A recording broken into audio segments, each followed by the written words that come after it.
What's up, Jakeinites? It's your boy Big Jake coming back at you live through the power of YouTube.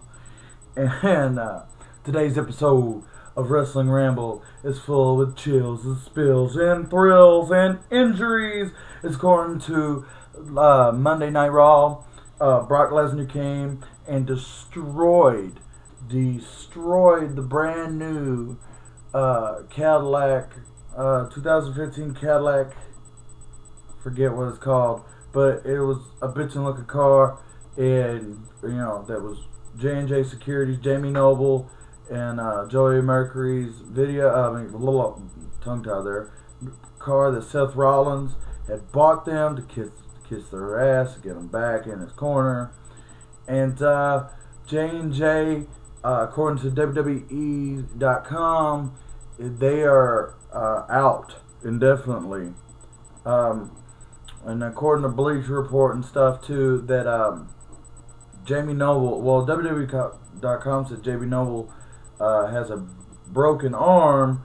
That's according to WWE.com because they stay with the storylines, the script on their website.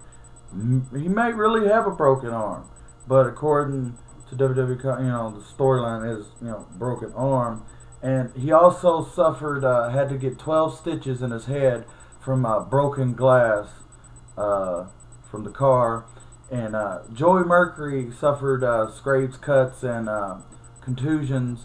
And he already had a neck injury, and it hurt his neck even worse during which Brock Lesnar did a belly-to-belly overhead suplex onto the car, which it cracked the windshield.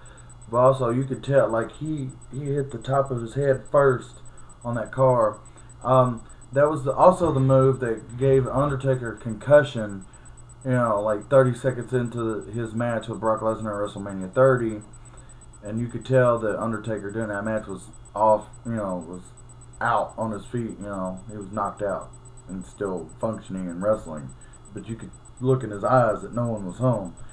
But, and during that escapade, Brock Lesnar tore off the door and flung it, which the car panel went into the audience, and the panel, not the actual metal door, but the panel, with the leather on it.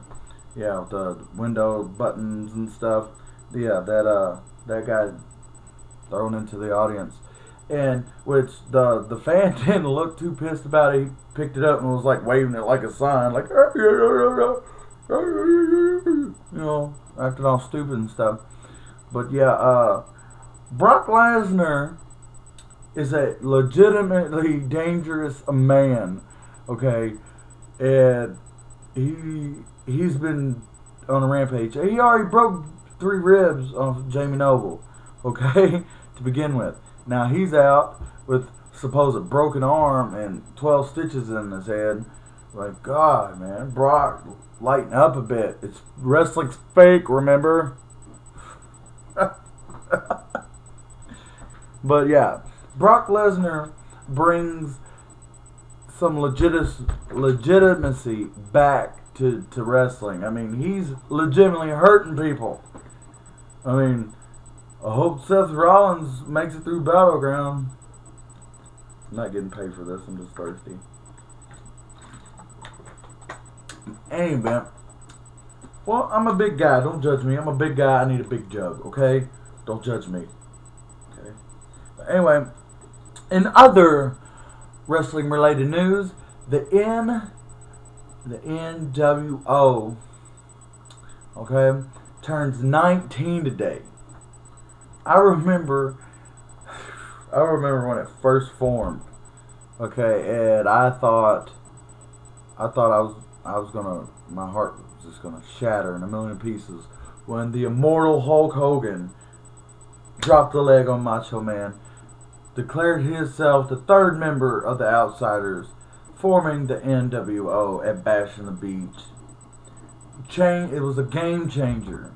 It was a pure game changer for the world of professional wrestling. And according to Eric Bischoff and a lot of other people, if it wasn't for the NWO, there would be no DX. You know, as far as like WWE competing with WCW during the Monday Night War, which was epic. Back in the day, I think WWE was on 23 or 22, and WCW was on 26. And I had my remote in my hand, and I was back and forth, flipping back and forth, repeat, last. Every commercial break, I was seeing it, because they never, their commercials like WWE had a commercial, WCW was on. WCW had a commercial, WWE was on, and it kept me in tune, and I loved it. Absolutely, positively loved the Monday Night War. I watched both. I was a fan of both until early 2000s. WCW they just dropped the ball. They dropped the ball, and you guys know it. But I love the NWO, but the worst thing about the NWO is there was 456,000 freaking members. Okay?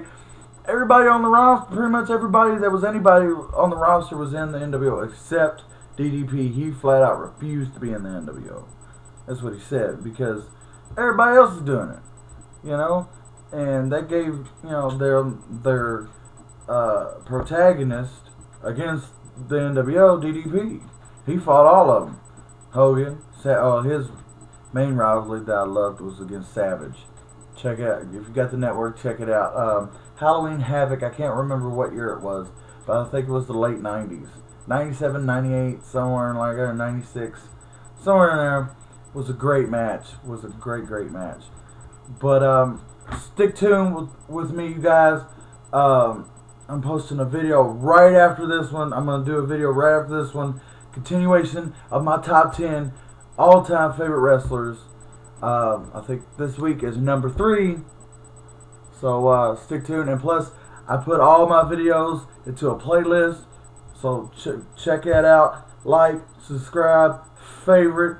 Follow me on Twitter at Big Jakeinites. Like me on Facebook. It's going to be in the comment section down below. For some reason they haven't been lighting up. I don't know what's wrong. If you know what's wrong, let me know in the comment section down below. Who is your favorite member of the NWO? And I'm Big J, coming at you live through the power of YouTube. And peace.